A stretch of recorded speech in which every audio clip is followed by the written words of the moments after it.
Before Instagram filters and remote work visas, some of us were already out there chasing freedom, living without limits, learning what it really means to be a nomad. This is my story, 25 years across continents, mistakes, breakthroughs, and the life that came from it. Nomad before it was cool, where the journey is the lesson.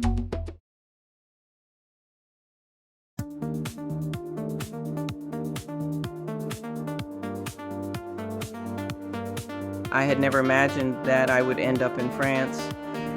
After years of moving from country to country, I finally felt like I might be able to fit in. I had a place and a new life in Rennes. The TEFL course was up and running. On paper, it looked like success, but success doesn't always feel the way you imagine it.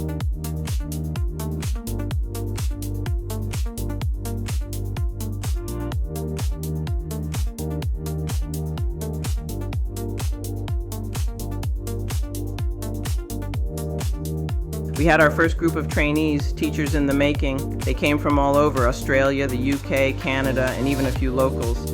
It was intense, sometimes chaotic, but it worked. The course had life and it had soul.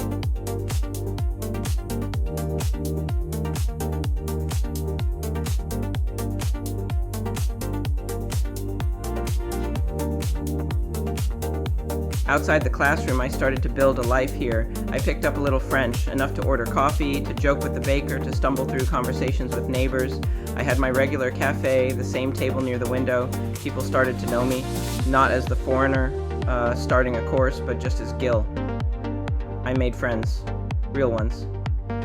We talk about everything, the French education system, the weather, relationships, and, well, life.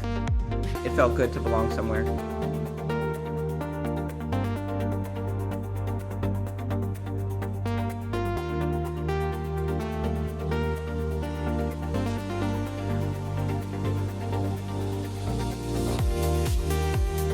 On the weekends, I escape the city, Saint-Malo, with its stone walls and sea spray that invigorates your face, Quimper, quiet, green, the sound of church bells echoing through old streets, and Mont Saint-Michel. No matter how many times you see it, it still feels unreal, like a castle floating between the sea and the sky. Those trips reminded me why I chose this life, not for stability, but for moments like this, when the world feels impossibly wide and achingly beautiful.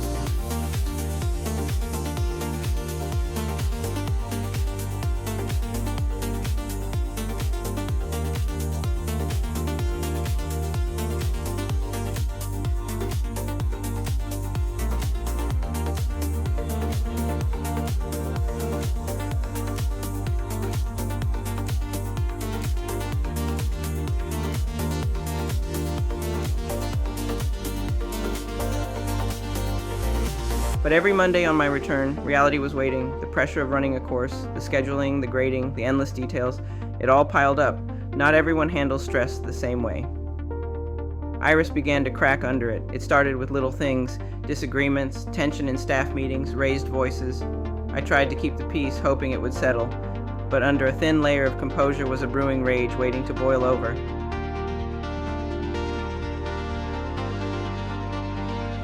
I used to think freedom meant escaping responsibility, but in Rennes, I learned that freedom has weight. When people rely on you and when your dream becomes their opportunity, it's not just about you anymore. You have to show up even when you're tired, even when you doubt yourself. Some nights after everyone left, I'd sit alone in the classroom, papers everywhere, silence, and I'd wonder if I was really building something lasting or just holding it together 1 week at a time. Then I'd go out with friends, have a glass of wine, laugh in broken French, and remember that life wasn't just about work, it was also about connection, about moments that make you forget how hard it all is. Still, there was one problem I couldn't ignore. It was growing slowly, like a hairline crack in glass. I didn't know it yet, but it was about to change everything.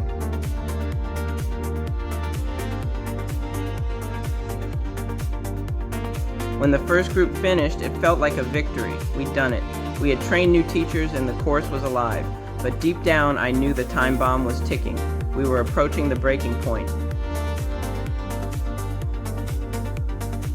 Success and struggle, they travel together. This small, quirky town gave me both. It taught me that the life of a nomad isn't just about chasing freedom. It's about learning to carry the weight that comes with it.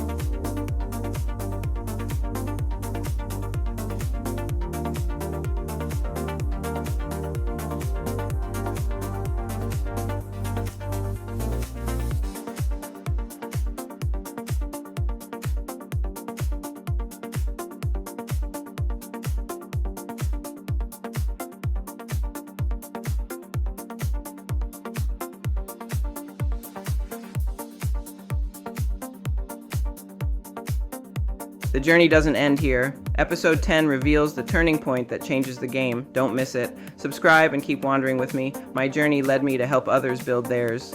Explore my free guides and courses at Digital Nomad Collab.